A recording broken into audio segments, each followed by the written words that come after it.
Antarctica बर्फ से भरा हुआ दुनिया का सबसे बड़ा मिस्टीरियस कॉन्टिनेंट है, जिस पर 1821 में पहली बार कदम रखा गया था। हमारी जमीन पर टोटल 7 कॉन्टिनेंट्स मौजूद हैं और एंटार्क्टिका दुनिया का 5वां सबसे बड़ा कॉन्टिनेंट है, जो पूरे का पूरा बर्फ से भरा हुआ है। एंटार्क्टिका बर्फ का इतना बड़ा कॉन्टिनेंट है जिस पर 5 किलोमीटर गहराई तक सिर्फ बर्फ ही बर्फ है, जिसने इस कॉन्टिनेंट के 97% हिस्से को कवर किया हुआ है। बर्फ का ये कॉन्टिनेंट पूरे 1,36,00,000 स्क्वायर किलोमीटर के एरिया पर फैला हुआ है, जिसमें पाकिस्तान जैसे 17 मुल्क और इंडिया जैसे 4 मुल्क फिट आ सकते हैं।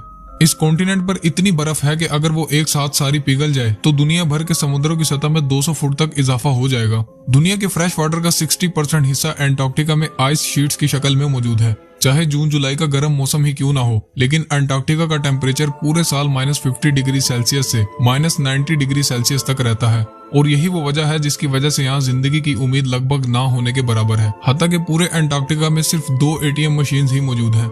यहाँ गर्मियों के 6 महीने मुसलसल दिन रहता है और सर्दियों के 6 महीने मुसलसल रात। ना ही एंटार्क्टिका में कोई टाइम जोन फॉलो होता है और ना ही इस कॉन्टिनेंट पर किसी कंट्री का कब्जा है। 6 महीनों तक सूरज के तलू और गरूब होने के बगैर यहाँ टाइम का अंदाजा लगा पाना बहुत मुश्किल होता है। यही वजह है कि एंटार्क्टिका में कोई भी टाइम जोन फॉलो नहीं किया जाता।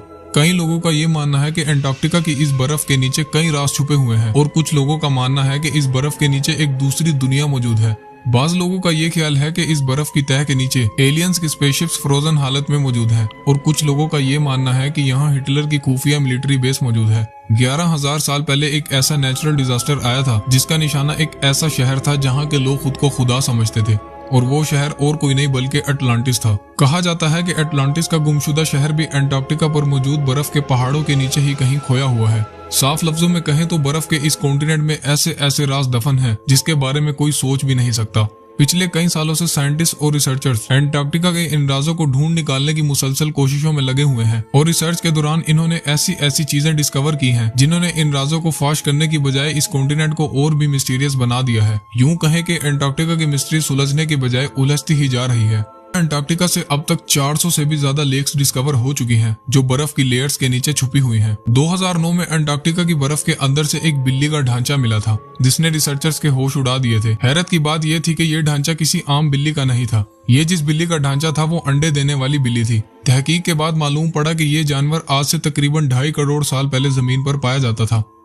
1911 में अंटार्कटिका से सबसे पहला मीटियोराइड मिला था, और तब से लेकर अब तक इस कॉन्टिनेंट से तकरीबन 45,000 से भी ज्यादा मीटियोराइड्स मिल चुके हैं। मीटियोराइड सख्त पत्थर के ऐसे टुकड़े होते हैं जिनका ताल्लुक हमारी जमीन से नहीं होता, बल्कि वो किसी और प्लेनेट से टूट कर आए होते हैं। रिसर्चर्स के मुताबिक इन मीटियोराइड्स में से कई तकरीबन 7 लाख साल से भी ज्यादा पुराने हैं। 2015 में अंटार्कटिका से एक छोटा मीटियोराइड डिस्कवर किया गया था। रिसर्च के बाद मालूम पड़ा कि ये मीटियोराइड कहीं और से नहीं बल्कि मार्स से टूटकर आया था, क्योंकि इसमें ऐसे बैक्टीरिया मौजूद थे जो मार्स पर पाए जाते हैं।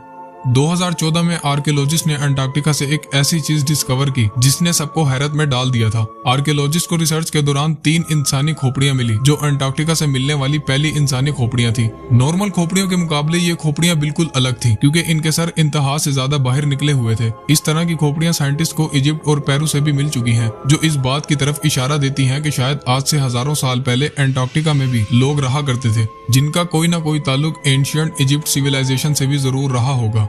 1911 में टेलर नामी एक साइंटिस्ट ने अंटार्कटिका में एक ऐसा वाटरफॉल डिस्कवर किया था जहां पानी की जगह ब्लड फॉल होता है, और इस मकाम को टेलर ग्लेशियर कहा जाता है। कई सालों तक यही माना जाता रहा था कि इस ग्लेशियर के अंदर से खून बहता है, लेकिन रिसर्च के बाद ये मालूम हुआ कि इस ग्लेशियर के नीचे एक बहुत बड़ा पानी का डैम मौजूद है, और इस पानी में समुद्र के पानी से भी 3 गुना ज्यादा सॉल्ट मौजूद है, और इसके साथ ही इस पानी में पहाड़ों से निकलने वाला आयरन भी मौजूद है। और जब ये पानी ग्लेशियर से बाहर निकलता है तो पानी में मौजूद आयरन हवा में मौजूद ऑक्सीजन से मिलकर आयरन ऑक्साइड बनाता है, और यूं पानी रेड कलर में बदल जाता है। इसी पानी में 17 टाइप के बैक्टीरिया भी डिस्कवर हुए थे, और हैरत की बात तो ये थी कि इन बैक्टीरिया को जिंदा रहने के लिए ऑक्सीजन और सनलाइट की भी जरूरत नहीं पड़ती। साइंटिस्ट और रिसर्चर का ये मानना है कि ये बैक्टीरिया उन प्लैनेट्स पर मौजूद होते हैं जहां ऑक्सीजन और सनलाइट नहीं होती, लेकिन ये बैक्टीरिया हमारी जमीन पर कहां से आए, ये राज भी अंटार्कटिका की मिस्ट्री को मजीद उलझा रहा है। साइंटिस्ट को करीब 1.5 करोड़ स्क्वायर किलोमीटर पर फैले बर्फ के इस कॉन्टिनेंट से कुछ ऐसे सबूत भी मिल चुके हैं जो इस बात की गवाही देते हैं कि आज से लाखों साल पहले अंटार्कटिका पर भी लाइफ लाइफ एग्जिस्ट करती थी और ये जगह भी रहने के काबिल हुआ करती थी। 1980 में रिसर्चर्स को एंटार्क्टिका से डायनासोर्स के ढांचे मिले थे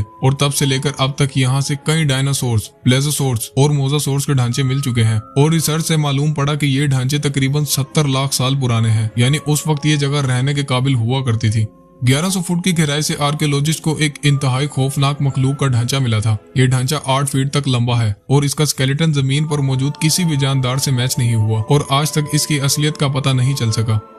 उम्मीद है आप इस वीडियो को लाइक और शेयर करेंगे और चैनल को भी सब्सक्राइब करेंगे। मिलते हैं अगली वीडियो में।